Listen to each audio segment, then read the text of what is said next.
नमस्ते दोस्तों, welcome back to our channel. आज हम 2016 की एक फाइनेंशियल थीम पर आधारित मनी मॉन्स्टर नाम की मूवी को एक्सप्लेन करेंगे। इस मूवी में हम देखेंगे कैसे बड़ी कंपनियां आम लोगों के साथ स्कैम करती हैं और लोग न्यूज चैनल और स्टॉक गुरुओं के टिप के चक्कर में आकर किस तरह अपना पैसा गंवाते हैं। और दोस्तों, शुरू करने से पहले आपसे एक रिक्वेस्ट है कि आपको वीडियो कैसा लगा कमेंट और वीडियो को शेयर करना मत भूलिएगा। तो कहानी की शुरुआत एक फाइनेंशियल न्यूज के साथ होती है, जहां दिखाया जाता है कि IBS कॉरपोरेशन नाम की कंपनी के शेयर्स कुछ ही दिनों में $75 से $8 तक गिर जाते हैं। एक ही दिन में $800 मिलियन की मार्केट कैप खत्म हो गई। यानी अब ये शेयर्स रद्दी के दाम बिक रहे थे, जिससे हजारों इन्वेस्टर्स बर्बाद हो चुके थे। मीडिया के अंदर ये बात चल रही थी कि ये कैसे और क्यों हुआ। इसी बीच IBS कंपनी के CEO वॉल्ट कैम्बी मीडिया को इस बात का खुलासा करते हुए कहते हैं कि हमारी एल्गोरिथम में टेक्निकल ग्लिच के कारण ऐसा हुआ है और हम इसकी जांच कर रहे हैं। दरअसल वॉल्ट की कंपनी ने ऐसा एक टेक्नोलॉजी डेवलप किया था जिससे high frequency high speed proton की फॉर्म में ट्रांजैक्शन की जा सकती है, जिससे कोई भी बिजनेस डील या transaction with in a second complete की जा सकती है। और बहुत से स्टॉक ब्रोकर्स भी इनके टेक्नोलॉजी को यूज करने लगे, जिससे ब्रोकरेज कंपनियां स्टॉक मार्केट में सुपर हाई स्पीड से अपनी ट्रांजैक्शंस कर पा रहे थे। खैर, अब दूसरी तरफ हम ली गेट्स नाम के एक आदमी को देखते हैं, जो कि मनी मॉन्स्टर नाम के फाइनेंशियल शो का होस्ट है। वह अपने शो के जरिए स्टॉक की कॉल और टिप्स देता है, जिस वजह से ली का शो काफी ज्यादा फेमस था। ठीक उसी तरह जैसे हमारे यहाँ कुछ बिजनेस न्यूज चैनल और वहां पर दिखाए जाने वाले कुछ फाइनेंशियल एक्सपर्ट जो स्टॉक टिप्स देने के नाम पर हमारे जैसे रिटेल इन्वेस्टर को बेवकूफ बनाते आ रहे हैं। वह लोग टिप तो ऐसे शेयर करते हैं जैसे डॉली चाय वाला अपने चाय बेचता है। खैर, अब ली अपने शो के दौरान IBS कंपनी के लिए हाइप क्रिएट करते हुए उनका शेयर खरीदने के लिए कहता है, क्योंकि अभी उनका शेयर प्राइस बॉटम पर है। अगर लोग अभी इसे खरीदेंगे तो फ्यूचर में उन्हें मल्टी बैगर रिटर्न मिल सकता है। वह ऐसा इसलिए कह रहा था क्योंकि उस कंपनी का CEO वॉल्ट आज उसके शो पर आने वाला था, जहां वो शो के दौरान टेक्निकल एरर के ऊपर खुलासा करने वाला था। इसके बाद हम पैटी फेन नाम की एक महिला को देखते हैं, जो उस शो की स्टूडियो डायरेक्टर है। वो ली को बताती है कि वॉल्ट शो को अटेंड नहीं कर पाएंगे क्योंकि वह किसी जरूरी काम से जिनेवा चला गया है।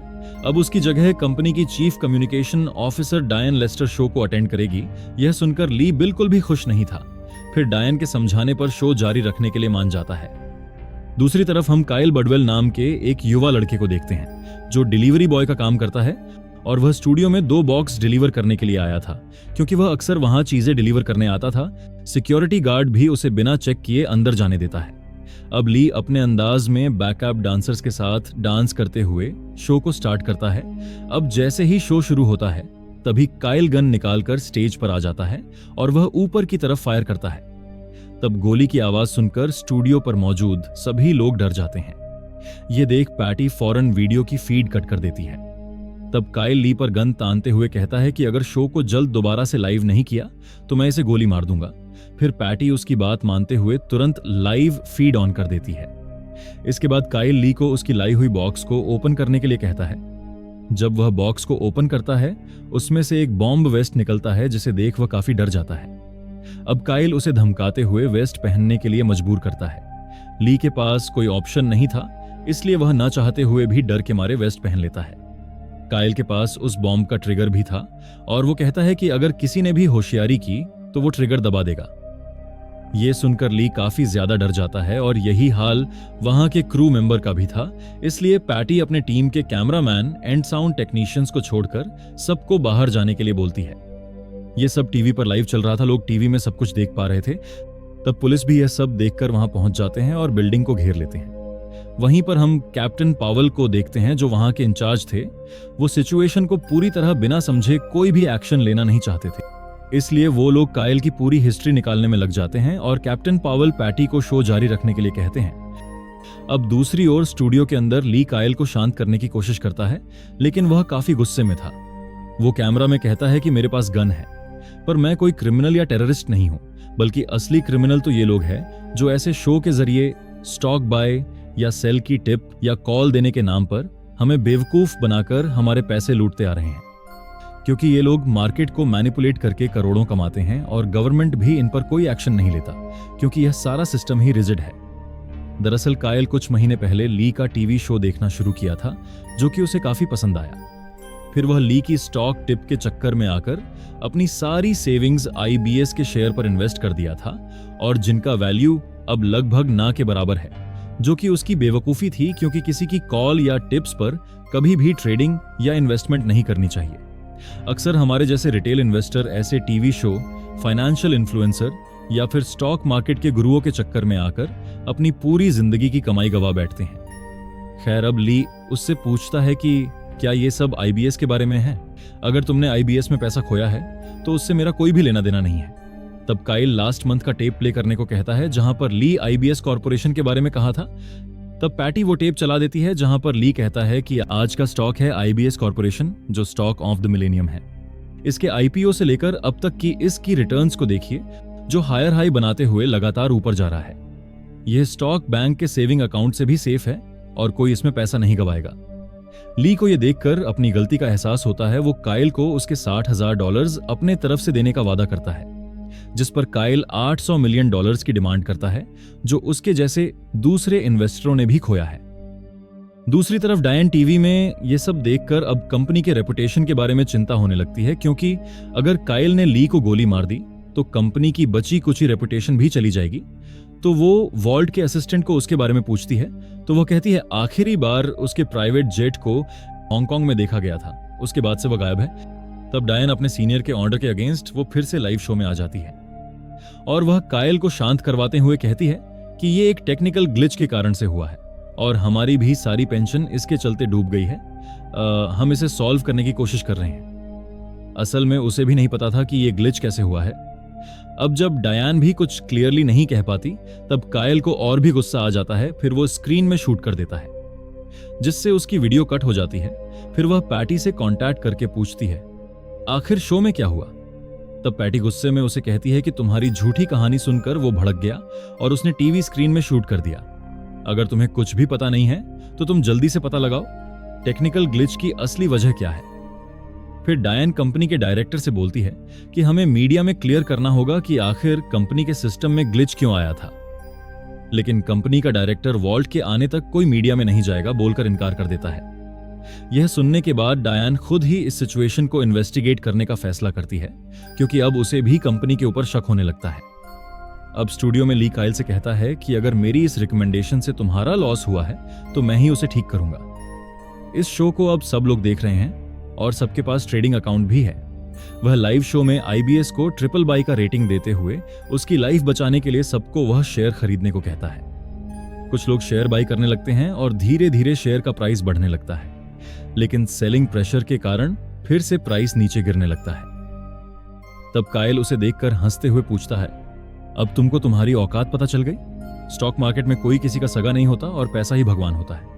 और ये देखकर ली बहुत ज्यादा अपसेट हो जाता है। खैर, अब दूसरी तरफ डायन अपनी असिस्टेंट के साथ एयरपोर्ट पर थी। तभी उसे वॉन्जुन नाम के एक आदमी का कॉल आता है, जो एक क्वांटिटेटिव एनालिस्ट है और उसने ही उस एल्गोरिदम को डेवलप किया था। वे कहता है कि एल्गोरिदम में कोई भी ग्लिच नहीं है। मैंने ये एल्गोरिदम इस तरह से डिजाइन किया है कि इसमें कोई ग्लिच हो ही नहीं सकती सिवाय इसके कि किसी ने मैन्युअली इसमें छेड़खानी की हो।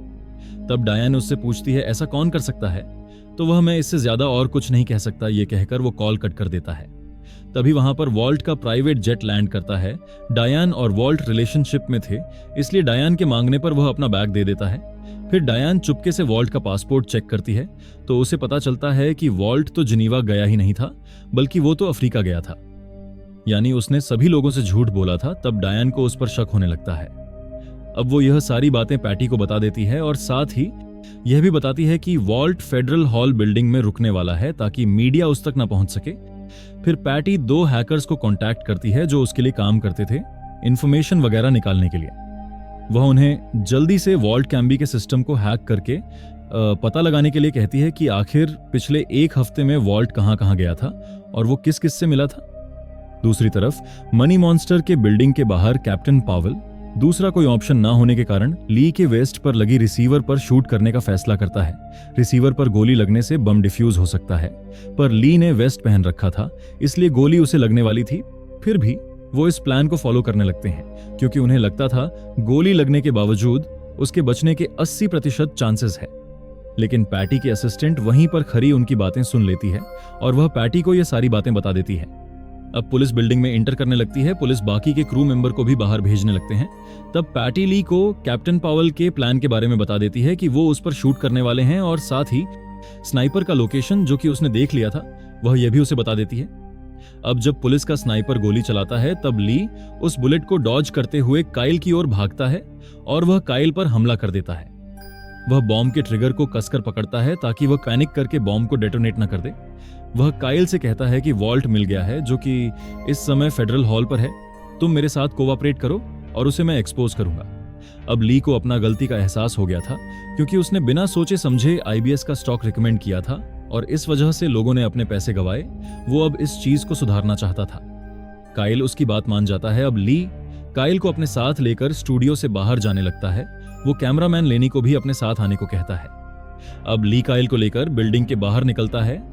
मनी मॉन्स्टर की बिल्डिंग के बाहर पुलिस उन्हें घेर लेती है। पैटी फीड को फिर से लाइव कर देती है। अब वह लोग पैदल पैदल ही निकल जाते हैं।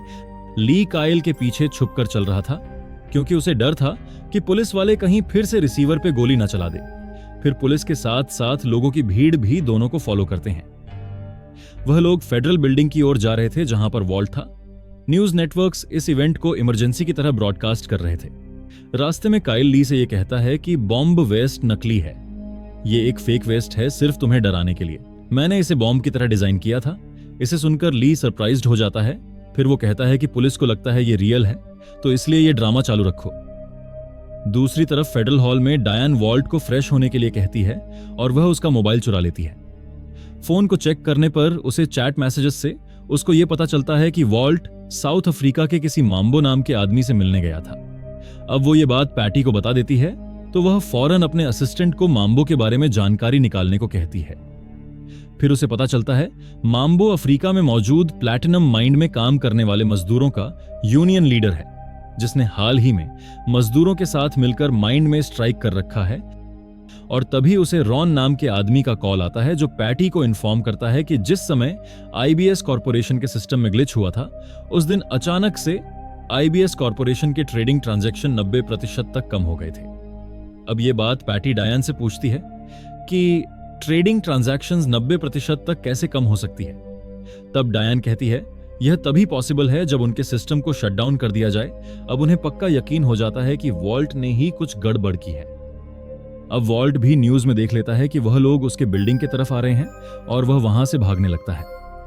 मगर वो भागने में कामयाब हो पाता उससे पहले ही ली और काइल बिल्डिंग में पहुंच जाते हैं और ली उसको पकड़ लेता है। पुलिस भी बिल्डिंग को घेर लेती है। पैटी ने पहले से ही वहां पर लाइव शो का सेटअप लगा दिया था ताकि पब्लिक वॉल्ट के कन्फेशन को लाइव देख सकें। ली अब वॉल्ट को पूछता है कंपनी की एल्गोरिथम में ग्लिच क्यों आया था और वो $800 मिलियन कहां गए। तब वह फिर से उसे वही टेक्निकल एरर का पार्ट पढ़ाने लगता है। अब इस ओर अब आइसलैंड के हैकर्स ने वॉल्ट के सभी अकाउंट्स को हैक कर उसकी ट्रिप की पूरी जानकारी निकाली थी। ली अब हैकर्स द्वारा निकाली गई इंफॉर्मेशन में से वॉल्ट को एक वीडियो दिखाता है जिसमें मेम्बो नाम के उस प्लैटिनम माइन के यूनियन लीडर को वॉल्ट ने माइन में स्ट्राइक करने के लिए पैसा दिया था।